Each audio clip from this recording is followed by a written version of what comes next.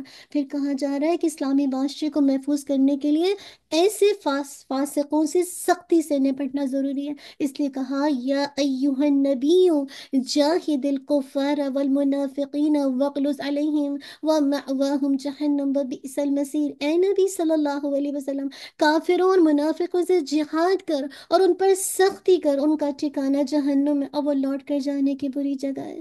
مدینہ جب مدینہ تشریف لانے پر اللہ کے نبی صلی اللہ علیہ وسلم طویل مدت تک منافقوں سے نرمی برتتے رہے اور ان کی سازشوں اور ان کی شرارتوں سے درگزر فرماتے رہے، مگر اس حسن سلوک سے اصلاح کے بجائے ان کی سرکشی بڑھتی گئی۔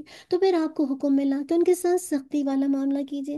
اگر منافقین واضح کفر کا اظہار کریں اور اس پر قائم رہیں تو کفار کی طرح پھر ان سے بھی جہاد بالسیف یعنی تلوار کے ساتھ جہاد کیا جائے گا، اور جو منافقین کھلم کھلا اسلام کا انکار نہ کریں تو پھر ان پر تان و ملامت اور سختی کی جائے گی، لیکن اس کے خلاف تلوار کا استعمال ان کے ساتھ نہیں کیا جائے گا۔ نبی صلی اللہ علیہ وسلم نے بھی ان کے خلاف قتال بالسیف نہیں کیا۔ آپ کو یاد ہے کہ منافقین کی نماز جنازہ پڑھنا، ان کے لیے دعائیں مغفرت کرنا منع کر دیا گیا۔ اللہ تعالیٰ نے فرمایا وَلَا تُصَلِّ عَلَىٰ أَحَدٍ مِّنْهُمْ مَاتَ أَبَدًا، اور ان میں سے جو کوئی مر جائے اس کا کبھی جنازہ نہ پڑھنا، نہ اس کی قبر پہ کھڑے ہونا، بے شک انہوں نے اللہ اور اس کے رسول کے ساتھ کفر کیا اور وہ اس حال میں مرے کہ وہ نافرمان تھے۔ تو جو شخص کلمہ طیبہ پڑھ کر یعنی کلمہ طیبہ پڑھ کر بھی شرک اکبر کا ارتکاب کرے، یعنی لا الہ الا اللہ کہہ کر وہ مسلمانوں سے نفرت کرتا ہے، کہنے کا مقصد ہے سو کالڈ مسلمان گھر میں پیدا ہوئے لیکن وہ شرک اکبر کرتا ہے، یعنی اللہ کے بجائے کفار سے اس کی دوستی ہے، غیر اللہ سے مدد مانگتا ہے، نماز نہیں پڑھتا، اللہ کی حدود کو ایک طرح سے مطلب اس کو توڑتا ہے، ہاں اس کو وحشیانہ قرار دیتا ہے، اس کو بہت ایکسٹریمزم کا نام دیتا ہے۔ تو اللہ تعالیٰ نبی کریم صلی اللہ علیہ وسلم قرآن مجید، آپ کی سنت یا اسلام کے کسی بھی شاعر وغیرہ کا مذاق اڑاتا ہے، تو ان سب کا نماز جنازہ پڑھنا کیسے یاد رکھے درست ہو سکتا ہے؟ کہنے کو تو سو کال مسلمان ہیں لیکن ان سب کے خلاف آپ مذاق اڑائیں۔ تو یاد رکھیں منافقین کے جہاد سے پیچھے رہ جانے کی اب ان کی مذمت کی جا رہی ہے، سزا بتائی جا رہی ہے۔ کیا بتایا جا رہا ہے؟ یعنی منافقین کے جہاد سے پیچھے رہ جانے کی مذمت اور ان کی سزا بیان کرنے کے بعد اب اللہ تعالیٰ فرماتے ہیں کہ کچھ لوگ ایسے بھی ہیں جو عذر کی بنیاد پر جہاد سے پیچھے رہ گئے، تو یہ منافق نہیں ہیں، ان کے عذر کی وجہ سے پیچھے رہ گئے۔ کیا ہیں وہ لوگ؟ ليس على الضعفاء ولا على المرضى ولا على الذين لا يجدون ما ينفقون، نہ کمزوروں پر کوئی حرج ہے اور نہ بیماروں پر اور نہ ان لوگوں پر وہ جو چیز نہیں پاتے۔ ایک دم آخر کی آیت ہے، جو خرچ کریں اللہ کے راستے میں، جب وہ اللہ اور اس کے رسول کے لیے خلوص رکھیں، نیکی کرنے والوں پر اعتراض کا کوئی راستہ نہیں، اور اللہ بے حد بخشنے والا نہایت مہربان ہے۔ اور نہ ان لوگوں پر کہ جب بھی وہ تیرے پاس آئیں تاکہ تو انہیں سواری دے دے تو نے کہا میں وہ چیز نہیں پاتا، اللہ کے نبی نے کہا میرے پاس کوئی چیز ہی نہیں ہے جس پر میں تمہیں سوار کروں۔ تو آپ امیجنیشن میں لائیے تولوا وَأَعْيُنُهُمْ تَفِيضُ مِنَ الدَّمْ، تو کیا ہوتا ہے کہ وہ اس حال میں واپس ہوئے کہ ان کی آنکھیں آنسوؤں سے بہ رہی تھیں، یعنی جانا تو چاہتے تھے، نہ بیمار تھے نہ، لیکن مال نہیں تھا اللہ کے راستے میں غزوہ تبوک میں نکلنے کا۔